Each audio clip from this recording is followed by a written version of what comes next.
What is gravity? Two famous scientists did research on how gravity works. Newton was the foremost of them. What Newton is explaining about gravity is that all things in the universe have mass.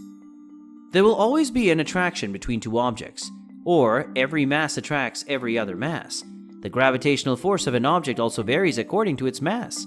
That is, an object with a greater mass pulls a lighter object to its side. The greater the distance between two masses, the less their gravitational force decreases. Force is inversely proportional to the distance to the power of 2. This means that if the distance increases by 2 times, the force will decrease by 4 times. If the distance increases by 3 times, the force decreases by 9 times. This is what Newton explained about gravity. Everything happens just as Newton said. The Earth orbits the Sun, the Moon orbits the Earth, and the universe itself works according to Newton's gravity.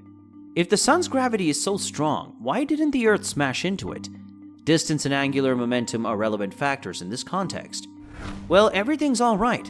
This was accepted by everyone who was there then because it fits perfectly according to physics.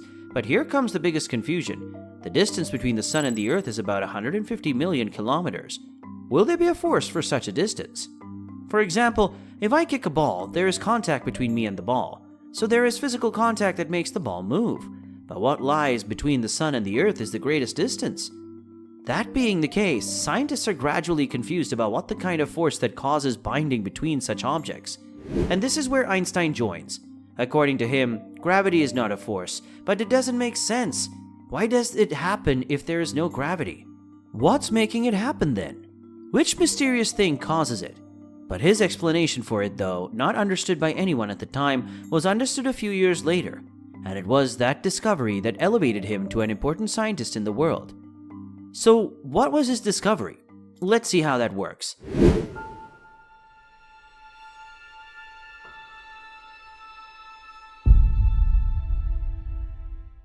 Our universe looks like it is empty, but in reality it is not empty. Empty spaces are not really empty. The whole universe is like a fabric sheet. That sheet combined with fourth dimension time becomes space-time. He says curvatures in space-time are responsible for gravity.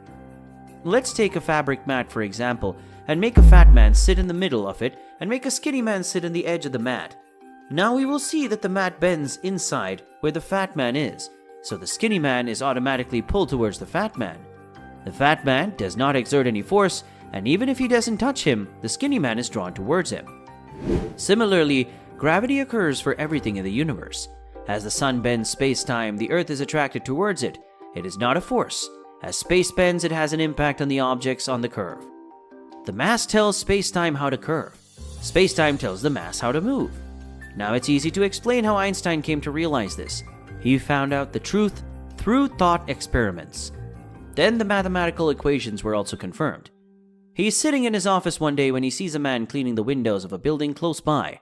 He starts to think about what would happen if that person fell down. While it may seem strange to us to hear this, Einstein describes it as the happiest thought in my life. Let's look at the things that crossed his mind. We will lock the man who was falling from the top of the building into an elevator. A man who is falling will not feel any force, since he is inside the elevator, and there is no reference point. He can't realize if he falls down or floats. The phenomenon of falling down as a free fall without any reference point is like floating in space. That is, according to physics, there is no difference between a person who falls from the top of a building and floats in space. Both of them wouldn't feel any gravitational force. So empty space weightlessness is equal to free fall on Earth. Let's move on to the next step. Now I'm floating in space inside the lift, and there's a ball also floating with me. A motor engine has been fit into the bottom of my lift, and I started that engine and accelerated the lift upwards at a speed of 9.8 per second square. 9.8 is 1g, the gravitational force for Earth.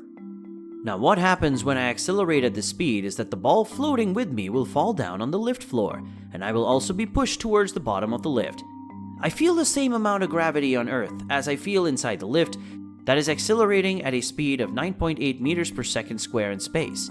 Whatever can be done with the help of gravity on Earth can also be done in this lift.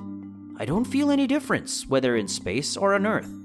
So free fall on Earth is equal to free movement in space. Gravity on Earth is equal to 9.8 meters per second square. Acceleration in space. That is, acceleration causes gravity.